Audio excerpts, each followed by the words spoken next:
You lying son of...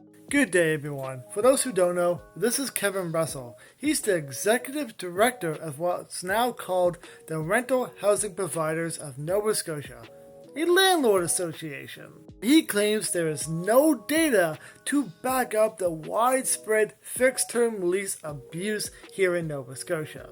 Really, no evidence. None whatsoever. How could we spread such lies? The reason why there's not an open database of all this tracking information, because him and his association have been openly against it because they want to keep the information to themselves. Remember this? When they were trying to make the landlord registry for Nova Scotia? It was like pulling teeth to even get that to happen. And guess what? Kevin here and his association were completely against it.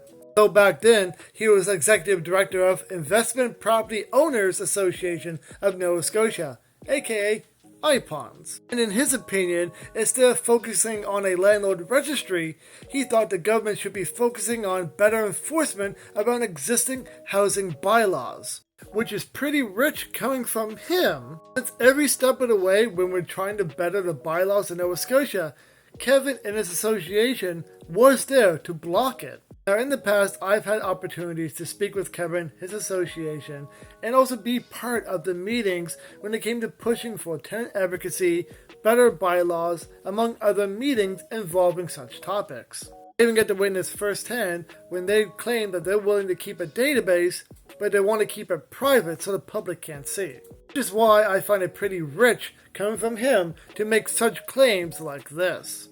Now, the government has already claimed they have no plans to address the fixed-term lease loophole, but even the Nova Scotia minister responsible for the Residential Tenancy Act has admitted there is abuse when it comes to the fixed-term leases. I brought this particular story up a couple times, where this year, large landlords like Killiam have reported their biggest operational income. In that report, it really shows that their increase to operation revenue is coming from them increasing the rental rates to the higher end of the market and then moving tenants into those units. They can do this because the rental cap of 5% only applies to lease renewals. Of course, this is why many large landlords are switching to fixed-term leases so they can get around this rental cap, aka why there's a loophole that's being abused. Even Neil Lovett, the vice president of real estate consulting group Turner Drake,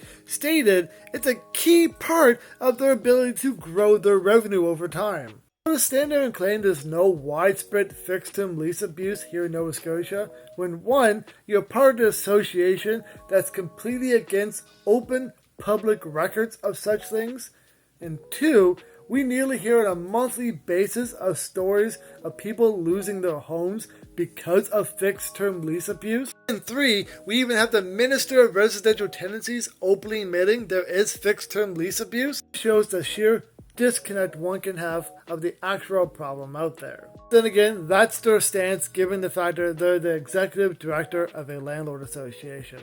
So, I pass the question on to you guys. Do you think there's actual evidence of widespread fixed-term lease abuse here in Nova Scotia? Or do you think there's none? Tell me your thoughts in the comments down below.